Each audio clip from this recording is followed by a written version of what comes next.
What is going on, everyone? Israel back again with another video. In today's video, we're going to be talking about the Kansas City Royals situation because there's a lot to cover here about this squad, and I think they've been making some pretty good moves over this, over the offseason and over these trade deadlines, so let's just kind of talk about it. So the Kansas City Royals are not really in the best spot. They've been 4th and 5th ever since 2018, since 2017. Probably their last best season when they were 80 and 82, coming off that World Series championship in 2015. So honestly, this Royals squad recently, they do have some good players, but they just never perform as a team. I mean, I think we see this early on in the season all the time with this squad, where they look really flat, and then towards the end of the season, where they're pretty much out of it after the All-Star break, they can really kick up and do really well. So it's just a weird squad, I think, in my opinion. I mean, they've had some success at these trade deadlines. I've liked a lot of the moves they made and a lot of the guys they've got in return, and it has been working out for them, a bit. But I think this Royal team very soon, I think, can be good or will be good. I'd probably give it, 2025, 26 maybe. They could be a really solid team. But looking at their last couple of seasons, I mean, we can see they've just been terrible.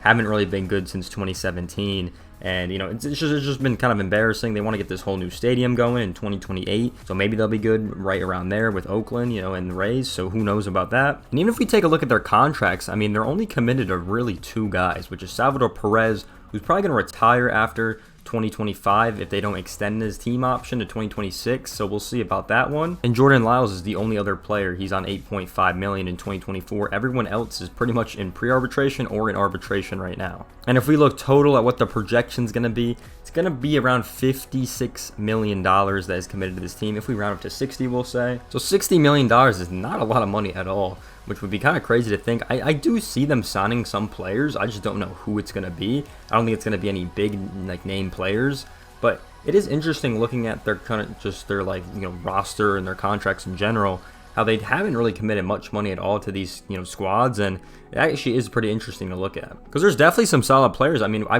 was kind of waiting for Bobby Witt Jr. to get like a huge contract extension. Never really happened. MJ Melendez, I thought maybe he was going to get a good contract extension. I thought a couple guys, maybe Brady Singer. I've always thought he was a great talent, great pitcher. I mean, look at Cole Reagans the last season. I mean, he was pretty solid as well.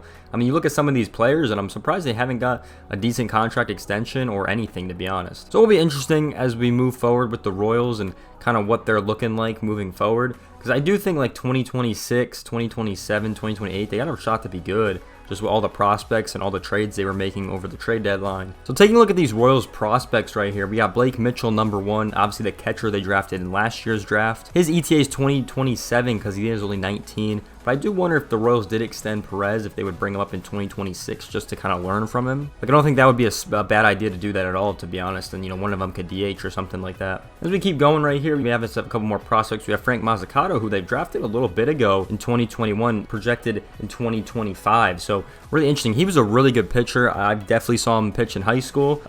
We almost played against him, which was pretty exciting to think about now. But he was a really solid pitcher, and even if you look at his stats now, he's still really solid. So he's at that high A level, and definitely a couple of these guys, I think, take a little bit of time to get called up. I mean, 2025 they have everyone ETA'd, so that's kind of why I said 2026 maybe they'd be pretty solid. We'll see what that their official ranking is once the season comes out and we start going everything what their farm system's ranked. But you do have a lot of prospects in that 2025 to 2026 range that could come up and could be a very good talent. But I think overall for the Royals, it's kind of where do we see this team going? Because we know this AL Central is really weak. I don't think they could really do anything this year, to be honest. It just doesn't seem like they have the quality pieces. Like I said, they haven't even committed that much money to the team yet. Their trade deadline, it has been really good, though. I've really liked the way they've gone about the front office of this squad with some of the trades they made and that deadline. I didn't think they were going to have a big impact, but they did have a pretty solid impact on how the rest of that season played out with some of the trades they made and all that good stuff. So they got a decent amount of prospects back for it too, even though I personally didn't think they had a lot of talent, but watching these guys play on other teams, you can actually see how good they actually were. So the front office, I think, is doing a really good job with what they're,